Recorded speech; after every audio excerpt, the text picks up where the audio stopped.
Hi எல்லாருக்கும் வணக்கம். இன்னைக்கு நம்ம ஹரியாலி ஹரியாலி சிக்கன் அதுக்கான பார்க்கலாம். இன்க்ரீடியன்ஸ் தான் அதுக்கு இது. முதல்ல புதினா, கொத்தமல்லி கொத்தமல்லி, அதெல்லாம் எலுமிச்சம் பழம், சேர்த்து வச்சுக்கிட்டு இஞ்சி, கூடவே பூண்டு ஏதாச்சும் மிக்ஸியில் அரைச்சி வச்சுக்கலாம். 500 கிராம்ஸ் போல் சிக்கன் எடுத்துருக்கேன். கூடவே சால்ட்டு, டர்மரிக் போட்டு ஆட் பண்ணிக்கலாம். அரைச்சி வச்ச மசாலையும் சேர்த்துக்கலாம்.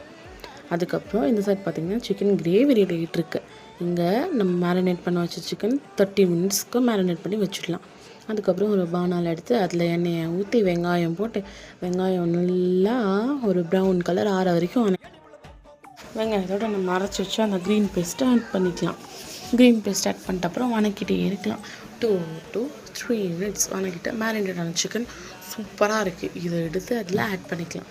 ஆட் பண்ணிட்டு இதையும் கொஞ்சம் வணக்கி விட்டுடலாம். வணக்கிட்டு இந்த சைடு நம்ம சிக்கன் கிரேவி ரெடி பண்ணிகிட்ருக்கோம். நார்மல் சிக்கன் கிரேவி அதை பார்க்க போகிறோம். அந்த சிக்கன் கிரேவி சூப்பராக ரெடி ஆகிட்டு இந்த சைட் பார்த்திங்கன்னா இது ஒரு அளவுக்கு நல்லா எண்ணெயோட மிக்ஸ் ஆகி எண்ணெய் தனியாக அது தனியாக பிரித்து வந்துடுச்சு. லுக் சிக்கன் கிரேவி ரெசிபி வேணும்னா கமெண்ட் பண்ணுங்கள். அதுக்கப்புறம் அந்த ஹரியாலி ரெடி ஆகிறதுக்குள்ளே நம்ம இங்கே பாத்திரம் அடிக்கலாம்னு சொல்லிட்டு இந்த சைடு வந்துட்டேன். பாத்திரம் அடிக்கிட்டு போய் பார்த்தா எண்ணெய் தனியாக சிக்கன் தனியாக சூப்பராக இருக்குது கைஸ். அதில் பாருங்கள் இன்னும் 2 or 3 மினிட்ஸில் சிக்கன் வெந்துடும். அது வேக மட்டும்தான் டைம் எடுக்கும். இப்போவே நல்லா கிரேவி கன்சிஸ்டன்சிக்கு வந்துடுச்சு. பட் இருந்தாலும் இன்னும் கொஞ்சம் நேரம் ஆகணும். நம்ம சும்மா வாழ்க்கையை பற்றி ஒரு அப்டேட் பார்ப்போமா? வாழ்க்கைன்னா என்ன நினைக்கிறீங்க?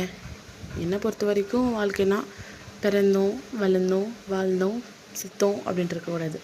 பிறந்தோம், வளர்ந்தோம், வாழ்ந்தோம், சாதிச்சோன்ட்டு இருக்கணும். உங்களுக்கு லைஃப்னால் எப்படின்றது கமெண்ட் பண்ணுங்கள். அப்புறம் இந்த சைடு வந்துட்டேன். சிக்கன் சூப்பராக ரெடி ஆயிடுச்சு. இந்த சைடு சிக்கன் கிரேவியும் ரெடி ஆயிடுச்சு.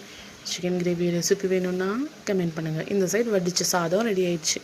எங்களோட நைட் டின்னர் இது தான். அப்புறம் நம்ம இந்த உலகத்தில் எதுக்காக பிறந்தோம் அப்படின்ட்டு யாராச்சும் யோசிச்சுருப்பீங்களா? இதுக்காக பிறந்தோம் என்ன பண்ணிகிட்ருக்கோன்ட்டு யாராச்சும் யோசிச்சுருப்பீங்களா? யோசிச்சுருந்தா மறக்காமல் கமெண்ட் பண்ணிடுங்க. பாய் கைஸ், நெக்ஸ்ட் வீடியோவில் பார்ப்போம்.